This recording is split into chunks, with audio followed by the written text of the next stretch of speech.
Gather round, everyone. There once was a boy named John, whose mother had oft warned to behave, or Black Annis, the witch with her horrible blue face and iron claws, who loved to eat disobedient children, would snatch him up. But John didn't believe in witches, and one night, after he had been roundly scolded for stealing a biscuit, he snuck out to climb trees.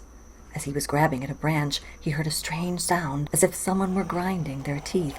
It was common knowledge that you could hear Black Annis coming by the sound of her grinding teeth, and he froze for a minute, but then said to himself, "It's just the boughs rubbing in the breeze," and went back to stretching up for a low branch. He swung himself up and hung from his knees, laughing at how his mother would scold if she could see him. When he heard the sound again, closer this time, he swallowed down the shiver it gave him and said, "It's just a deer rubbing its antlers on a rock," then jumped down. He was just searching for more trouble to get into when he heard the sound a third time, so close he thought he should be able to see the cause, but it was too dark. He was quite scared now, but said, "Surely it's just a nightjar calling." He decided it was time to head home, grabbing a stick to lop off the heads of bluebells as he walked, when something lunged out of the shadows. He ducked beneath the dark shape of an arm, the moonlight highlighting the eyes, nose, and grinning mouth of a terrible face. He took off down the path like a hare, feet drumming, his breath loud in his ears. Home was too far. There was a tiny old forester's hut just off the path. He ripped open the door, turning to thrust it shut and bar it.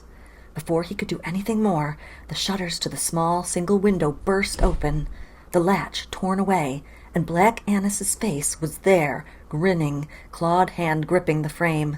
She moved away, and her long arm shot through the window, searching for him. The window was over the cot, so John crawled under the workbench, feeling her arm brush his exposed back before he wedged himself underneath. He couldn't see her now, but he heard her grunt as she strained to get more of her arm into the hut.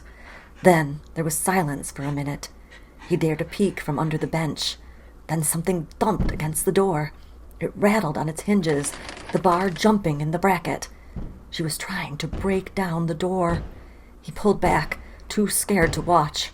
Again and again she slammed into the door, each thump making his heart jump.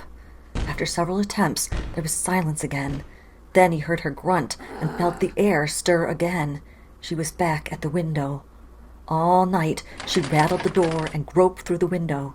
When dawn came and the noises ceased, John found himself alone in the hut. The cot had been shredded, and the door hung on its hinges, but he had survived. And he promised himself from then on he would always behave.